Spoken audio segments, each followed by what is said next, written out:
नमस्कार, आपण पाहत आहात बहुजन हिताय न्यूज, जनसामान्यांचा बुलंद आवाज।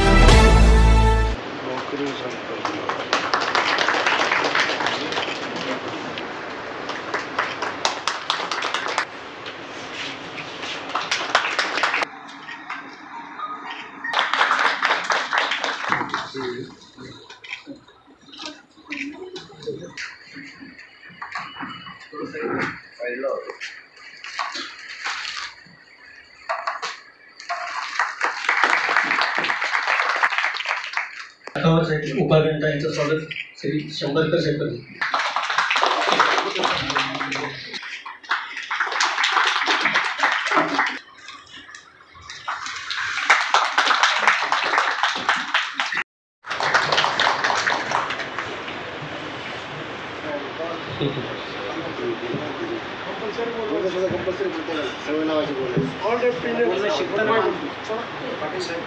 आदरणीय व्यासपीठ, माझे वरिष्ठ कर्मचारी मित्रांनो, बिरगावकर साहेबाबद्दल मी एकच बोलेल, मनानं दिलदार, बोलणं दमदार, वागणं जबाबदार, कामात खबरदार, नेतृत्व शानदार।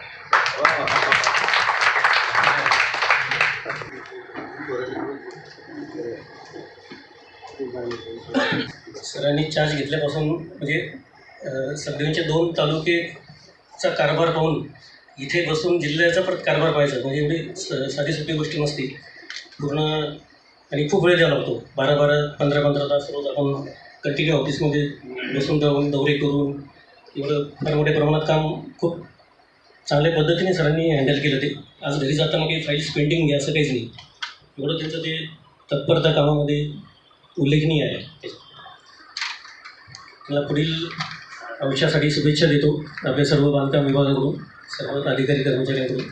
मी आणि बनसोडे साहेब PWDचे दोघंही या ठिकाणी जेव्हा प्रमोशन आमचं झालं तर मी विचार केला PWD नको, आपलं गाव जे आहे वैजापूर, म्हणून मी वैजापूर निवडलं सब डिव्हिजन। योगायोग असा का इकडं म्हणजे चार्ज मिळाला, माननीय मुख्य कार्यकारी अधिकारी शिवसाहेब यांच्या हाताखाली, IAS अधिकाऱ्याच्या हाताखाली काम करायला मिळालं। आणि त्याच्यानंतर महत्त्वाची दुसरी गोष्ट म्हणजे आजचे जे अध्यक्ष लोक म्हणले आता तुमचं चांगलं राहील, कारण भोकरे साहेबासारखा माणूस आहे तुम्हाला त्रास होणार नाही। तर मी भोकरे साहेबाच्या नेतृत्वाखाली पण काम केलं। त्याच्यानंतर आमचे मित्र आहे बनसोडे साहेब, आज त्यांनी चार्ज घेतला, तेही चांगलं काम करते। कामामध्ये मी काय केलं, वरिष्ठाची मर्जी राखली, म्हणजे मी प्रामाणिक राहिलो, माझ्या कामाशी मी प्रामाणिक राहिलो। आणि दुसरी एक गोष्ट कोणालाही न वाटत, तुम्हाला ती करायची गरज नाही, पण मी 17/12/2021ला ज्या दिवशी जॉईन झालो तेव्हापासून आजपर्यंत एकही रजा नाही, कोणाकडेही रजा मागायला गेलो नाही आतापर्यंत। म्हणजे रेकॉर्डला समजेल तर माझी एक रजा नाही कोणतीच।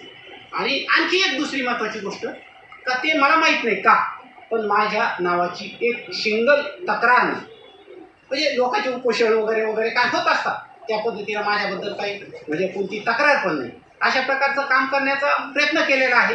म्हणजे मला जरी जमत नसेल तर मी खालच्याला विचारून, पण काम करण्याचा सततचा प्रयत्न केलेला आहे, काम केलेलं आहे, कामाला न्याय देण्याचा प्रयत्न केलेला आहे। आणि कोणाला दुःख वाटत असेल पण कधीतरी प्रत्येक वेळ येतच असती, माणूस जन्माला आला म्हणजे तो जाणार असतो, नोकरीला लागला म्हणजे तो सस्पेंड होऊ शकतो, त्याला रजा लागती, त्याला निवृत्ती होत असती। आजचा तो दिवस आला, आता उलट मोकळं वाटतंय, आता कशाला दुःख वाटायची गरज, मला काही दुःख नाही वाटत, मी एकदम सुखी आहे, मला चांगलं वाटतं। आता जे काय असेल की मी खूप म्हणजे ऑफिसला वेळ दिला, आता माझ्या घरच्यांना वेळ देईन, कुटुंबाला वेळ देईन। मुलगा आलेला आहे बाहेरून फॉरेनला, तो कॅनडाला असतो, पत्नी आहे। मी आता यापेक्षा काय बोलू, तुमच्यातून मला सगळ्यांनी सहकार्य केलेलं आहे, आमची टेक्निकल टीम चांगली होती, आपली मॅडम आहेत चांगल्या, हे मॅडम आहे, सगळ्या मॅडमनं चांगलं काम केलं। त्याच्यानंतर लेखा शाखेने चांगलं काम केलं, सगळे आमच्या भुशिंगे साहेबाच्या नेतृत्वाखाली तर टीम एकदम ओके राहायची। त्याच्यानंतर टेंडरचं तो विचारूच नका, इतके टेंडर केलेले आहे. बनसोडे साहेब आता सांगतो, तुम्हाला काही गरजच नाही आता टेंडर करायची. किती हजार टेंडर केले माहीत नाही, आता त्याचा फायदा तुम्हाला ते सगळा. इतके टेंडर केले तर टेंडरच नाही आता शिल्लक. चालू वर्षाचे पण टेंडर संपलेले. तर अशा प्रकारचं आहे. मला एकदम मी सुखी आहे, मला एकदम चांगलं वाटतंय रिटायर झाल्यानंतर. मी आता माझ्या दोन शब्द सांगतो. अध्यक्ष सन्माननीय व्यासपीठ आणि मित्रांनो, आज आपण ज्याचा संडाप करत आहोत, ज्यांना आपण सेवानिवृत्त झाल्याबद्दल सन्मान आणि सत्कार करत आहोत, अशाचे सत्कारमूर्ती आमचे परमस्नेही परमादरणीय मित्र म्हणतात ना की मनानं दिलदार, बोलणं दमदार, वागणं जबाबदार आणि नेतृत्व शानदार असे असामान्य व्यक्तिमत्व आज आपल्यामधून सेवानिवृत्त होत आहे. खरोखर आपण म्हणतो की काही माणसात मोठेपण लादल्या जातं, काही माणसं जन्मतः मोठी असतात, काही मोठेपण लादल्या जातं. पण काही अशी माणसं असतात की त्यांच्या कर्तृत्वानं, नेतृत्वानं आणि चांगुलपणानं प्रत्येक माणसाच्या मनामनावर अधिराज्य गाजवतात. असे त्यापैकी असामान्य व्यक्तिमत्व म्हणजे वीरगावकर साहेब, की आज ते 58 वर्ष सेवानिवृत्त होत आहे. परंतु चेहरा जर बघितला की लहान लेकराचा निरागस आहे, टवटवीत आहे. याचं कारण की त्यांचं स्मित भाष्य स्वभाव, सहकार्य, एकमेकांना सहकार्य करण्याची वृत्ती, परोपकारता, अनेक गुणांचा एक समूह आहे. आणि या समूहाच्या जोरावरच ते शाखा बेंदतात. 31 मार्च झाला काल आणि साहेबांची रिटायरमेंट झाली. कोणतरी मागाशी म्हणलं की रिटायरमेंट हा दुःखार दिवस असतो. मला वाटत नाही दुःखार दिवस असतो, कारण आजकाल सरकारी नोकरी करणं फार अवघड झालं आहे. त्याच्यामुळं सुखरूपपणे बाहेर पडणं हे पण फार मोठी अचिव्हमेंट असतं. आणि दुसरी गोष्ट की सध्या मेडिकल सायन्स इतकं ॲडव्हान्स झालेलं आहे की आपलं आयुर्मान वाढलं आहे, हेल्थ कंडिशन चांगल्या झालेल्या आहेत, चांगल्या सुविधा उपलब्ध आहेत, मेडिकल फॅसिलिटीज आहेत. त्याच्यामुळं आपल्या कार्यक्षमता वाढलेली आहे शरीराची. त्याच्यामुळं 58व्या वर्षी पण आपण 78व्या वर्षासारखं काम करू शकतो. त्याच्यामुळं साहेबांनी रिटायर झालं असं म्हणण्यापेक्षा आयुष्याची सेकंड इनिंग चालू केली. पहिली इनिंग जी होती, आता वडिलांनी सांगितलं की त्यांनी कधी कुटुंबाकडे वेळ दिला नाही. ते साहजिकच आहे, कारण सरकारी नोकरीमध्ये 24 तास शासनात नोकर असतो. त्याच्यामुळे कुटुंबाकडे वेळ देताच येत नाही. त्याच्यामुळं त्यांनी आता कुटुंबाकडे वेळ द्यावा आणि सोबतच काहीतरी साईड बाय साईड काही उपक्रम चालू करावा डे टू डे, जेणेकरून माणसाला एक आयडल किंवा कंटाळवाणा असल्याची म्हणजे ती जाणीव होत नाही. तर मी एक उदाहरण सांगतो की वेळ कसा देता येत नाही फॅमिलीला. मागच्या 29 तारखेला मला पार्टनरसाठी तुमचा सेंडअप होता आणि 29लाच आमच्या प्रिन्सिपल सेक्रेटरी यांची VC होती. सचिवांची आमचे सचिवालयात संध्याकाळी 4चे विषय असते, 4-4:30ला विषय सुरू होते, रात्री 8-9 विषय त्याची विषय चालते. त्या दिवशी VC होती. पाटील साहेबाचा 5 वेळात आम्ही तो सेंडअप आटोपला. आणि त्या दिवशी माझ्या मुलाचा बड्डे होता, 29 फेब्रुवारी. दर 4 वर्षांनी बड्डे आहे.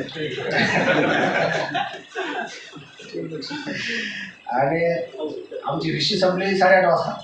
मी घरी गेलो 9 वाजता. तुम्हाला बड्डे सगळा होऊन गेला. सांगायचं मुद्दा असा की ते घरच्यांना जे साहजिक असं वाटणं आहे किंवा आमचा नवरा पती म्हणजे घराचे कोण वगैरे कुठल्याच कार्यक्रमाला नसतात. आमचं असं असतं की सरकारी नोकराचं तुम्ही तरी बाकीचे आपले वर्गतेचे कर्मचारी तुमच्या जिल्ह्यात असतात. आमचा जिल्हा असतो वेगळा, आम्ही नोकरीला वेगळ्या जिल्ह्यात, कोणाच्या मौतीला नाही, कोणाच्या सुखदुःखाला नाही, लग्नाला नाही, कुठंच नाही.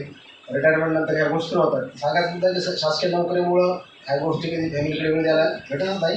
चांगल्या प्रकारे ती पहिली पोकळी जी आहे ती पोकळी तुम्ही बोलून कळावी अशी अपेक्षा आहे. त्यानंतर माझा कार्यकारी अभियंत्याशी पहिला संबंध आला 2008 साली. मी अकोल्यात जॉईन झालो डेप्युटी शेफ पंचायतहून. जॉईन झालो की पहिल्यांदाच माझ्याकडे 3-4 झाले, 3-4 चार्ज. विदर्भात पोस्ट खूप फॅकल्ट असायच्या. डेप्युटी शेफ पंचायतहून जॉईन झालो, लगेच deputy chef general additional charge. त्या काळात एक गट प्रमुख जलस्वराज नावाची पोस्ट होती, पाणी पुरवठा जलस्वराजचे एक ॲडिशनल चार्ज आणि डायरेक्ट ॲडिशनल शोध चार्ज. 3 चार्ज माझ्याकडे होते. आणि काहीच माहिती, कारण ट्रेनिंग काही केलं. ट्रेनिंगच्या काळात मी UPSCचा अभ्यास करायचो, पण ट्रेनिंग पण केलं. त्यामुळे टेक्निकल विषय काही माहीतच नव्हता. आमच्या त्यावेळेस तेल्हारा तालुक्यातल्या अध्यक्ष झालं ZPचे. त्यांनी सांगितलं त्यांचा एक सरपंच आहे, त्यांचं काम बाकी ते करून घ्या म्हणून मला बोलून सांगितलं. मी त्या माणसाला सरपंचाला बोललो काय काम आहे, तर साहेब आम्ही असं काम केलं आणि इस्टिमेट केलं. काम करून टाकलं, इस्टिमेट बाकी नाही. आमचे कार्यक्रम पांडे साहेब त्यांना बोलवलं मी त्यासाठी इस्टिमेट करून द्यायचं. त्यांनी काय नेम बिम मला दाखवलं नाही किंवा काय सांगितलं, इस्टिमेट करून दिलं. नंतर तक्रार झाली, आधी काम नंतर इस्टिमेट परत येईल मी उलटा कार्यक्रम. सांगायचा मुद्दा असा की कार्यक्रमानंतर चांगलं गाईड करायला पाहिजे.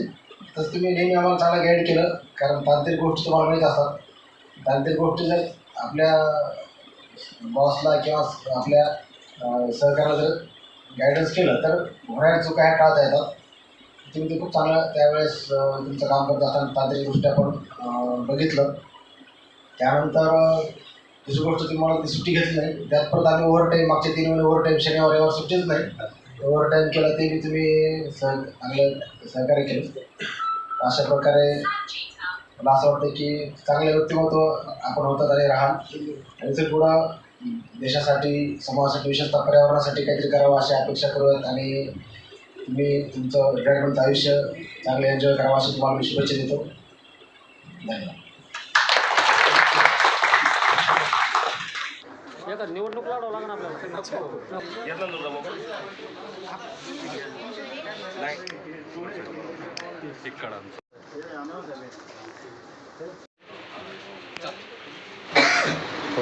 माझे नाव राजश्री अभिजित वीरगावकर, निवृत्त कार्यकारी अभियंता यांची पत्नी.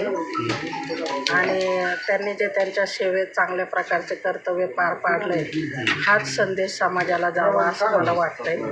आणि रिटायर होणं म्हणजे काही माणूस कोणत्याही पद्धतीने कधीच रिटायर होत नसतो. तो त्याच्या जीवनात पुढे चालत असतो.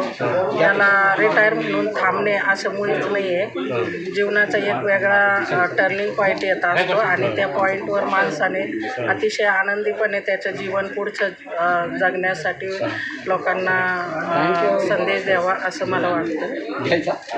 Okay, thank you. सर, आपण रिटायर झालं तर याबद्दल आपण काय समाजाला संदेश देणार? मी म्हणजे यशस्वीपणे रिटायर झालो. कुठल्याही प्रकारचं माझ्यावर ब्लेम न ठेवता मी माझ्या कामाला न्याय दिला. माझ्या कामात मी सतत घडून घेतलं. आणि अशाच प्रकारे जर जे कोणी काम करत असतील तर आपण आपलं काम न समजता देशाचं काम समजून ते करावं असं माझं समजतं. शासकीय सेवेत कार्यरत असताना असं कोणता अविस्मरणीय क्षण तुम्हाला आठवतो का? आता बऱ्याच वेळेस राजकीय पुढारी दडपण आणत असतात वगैरे.